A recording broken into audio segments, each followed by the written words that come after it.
El Arranque, donde todas las voces se pueden escuchar. El Arranque, diversidad de opinión para que saques tus propias conclusiones. Bueno, son las 11:15 de la mañana en la República Argentina. Seguimos desde los estudios centrales de Radio Sónica, aquí en la avenida Callao, en la Ciudad Autónoma de Buenos Aires. Vamos a estar conversando con Nazareno Etxepare. Nazareno es abogado, es dirigente de Demos Argentina, un grupo de ciudadanos comprometidos para reconstruir y de alguna manera pelear por la República. Así que va a ser interesante charlar ideas, opiniones de un grupo de ciudadanos que tienen intenciones de acercarse y de formar ideas políticas, ¿por qué no? Hola Nazareno, buen día. Maximiliano Lecky te saluda. ¿Cómo te va tanto tiempo? Maximiliano, ¿cómo estás tanto tiempo? Es verdad. Bien, bien. Un placer escucharte. Para aquellos que no sepan, les cuento que Nazareno era vecino mío en el estudio jurídico, así que un placer escucharte y saber de vos. Bueno, ¿qué es esto de Demos Argentina? Contame. Bueno, Demos es un espacio político nuevo, es tal vez la síntesis de una serie de experiencias que ya tenemos bastante tiempo, tal vez 10 años, ¿no? Estoy en política, pero desde otro rol a partir del 2012, cuando con un grupo de amigos fundamos el sitio de Facebook El Cipayo, que fue muy activo en las marchas de aquel entonces, pero bueno, durante todo este tiempo hemos adquirido nuevas experiencias, se ha sumado nueva gente, en algún momento hemos participado también desde el espectro liberal en lo que fue la campaña presidencial del año 2019, y bueno, toda esta suma de experiencias y, de algunas exitosas, otras no tanto, nos han llevado a aprender y a conformar un grupo muy activo, especialmente en este momento que consideramos que es bisagra, ¿no? Que en algún aspecto nos sentimos de la misma manera que en aquel entonces, donde la clase política no estaba resolviendo los problemas que entendíamos que eran urgentes y necesarios para el día a día. Y bueno, fue ahí que tomamos la decisión de conformar este nuevo espacio que en sí significa un cambio generacional, no solamente en las personas, sino también en las ideas, en dejar de hacer lo mismo para comenzar a hacer cosas que entendemos que funcionan en el mundo y que funcionarían en nuestro país. ¿Cuál es de esta manera, bueno, empezamos a hacer un trabajo que hoy está prácticamente en 10 provincias, que nos permite ir soñando con presentar candidaturas el año que viene de cara a la elección presidencial. Obviamente que hoy no estamos muy lejos, y sobre todo con la dinámica política de nuestro país, que todos los días nos sorprende con algo diferente, ¿no? Y sobre todo de gravedad, ¿no? Totalmente. Bueno, ya que no le escapamos al tema y te pregunto qué pensás respecto a lo que sucedió el jueves pasado con el intento de asesinato a la vicepresidenta de la Nación. Bueno, hay dos temas centrales, ¿no?, en todo esto. El primero tiene que ver con la violencia.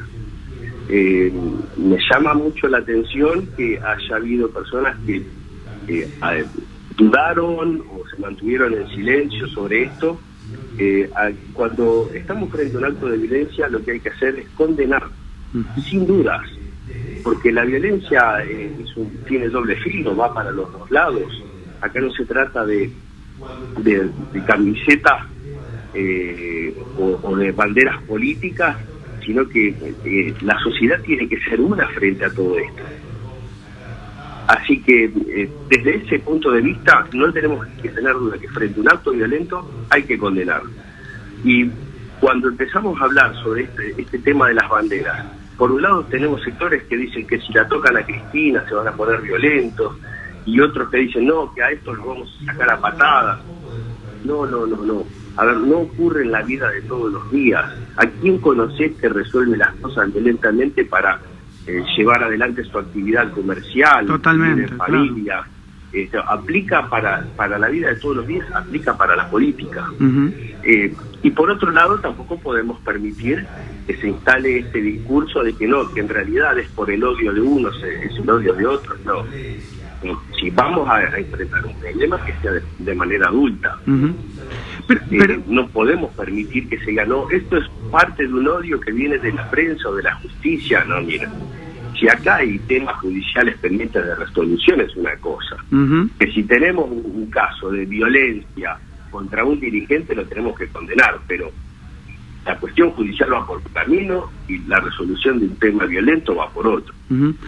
Ahora, ¿y cómo ves, digamos, ¿cómo ves que se manejó, digamos, el día después? Porque uno piensa que también hubo una utilización política de la situación, pensando, digamos, en el feriado que el presidente decreta a último momento.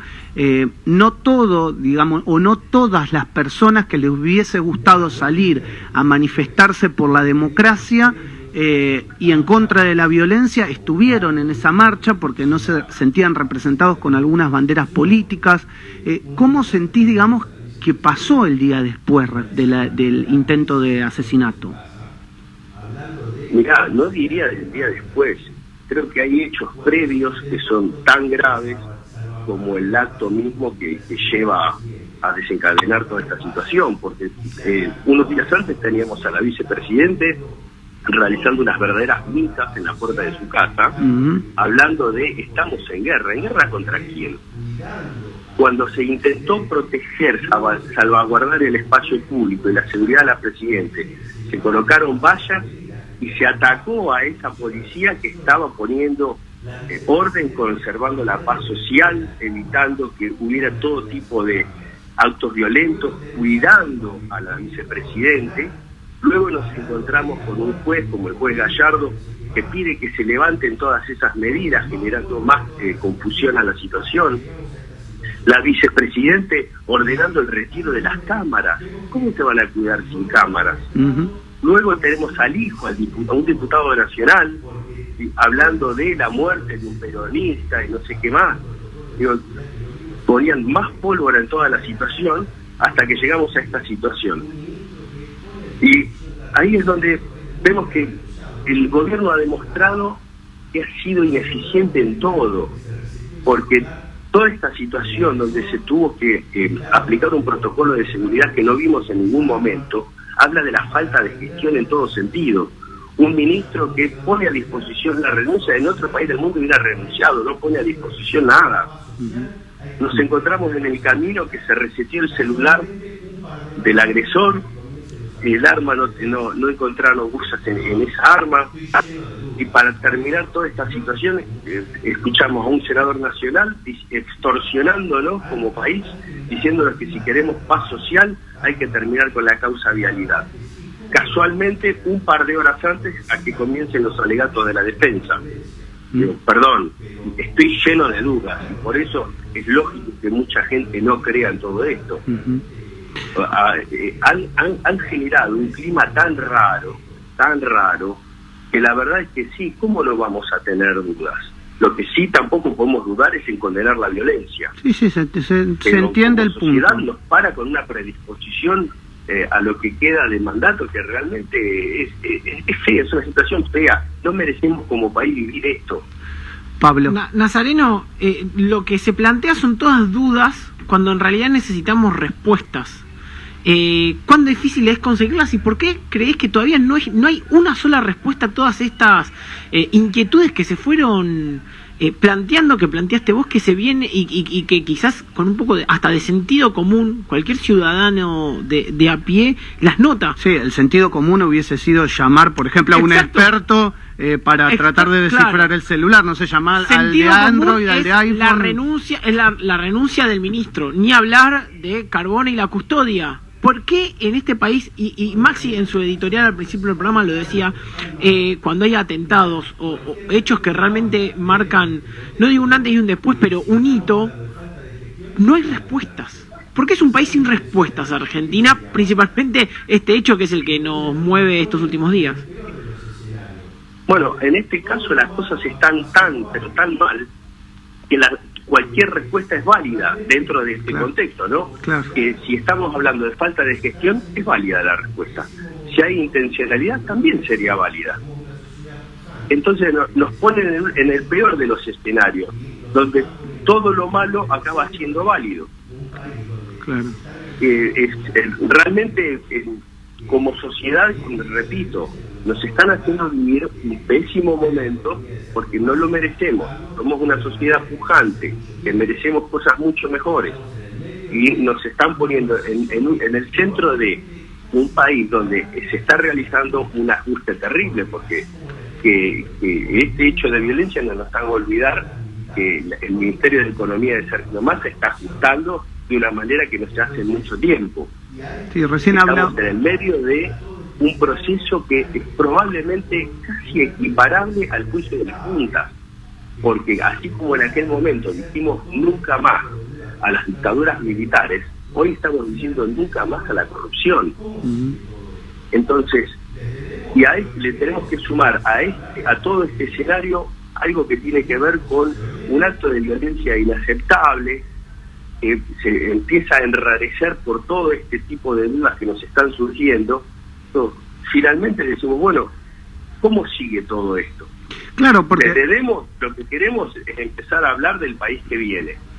No, pero es interesante es interesante lo que está reflexionando Nazareno desde el punto de vista que supongamos que la causa vialidad avanza y finalmente hay una condena de la vicepresidente y supongamos o linkémoslo esto con lo que acaba de decir el senador Mayans, uno dice, bueno, a ver, puede haber ciudadanos también que salgan a defender una sentencia frente a la situación negativa de la vicepresidente, pero también de la positiva respecto a la sentencia. Entonces, si no nos tranquilizamos, digamos, la situación puede tender a complejizarse en los próximos meses, no a tranquilizarse.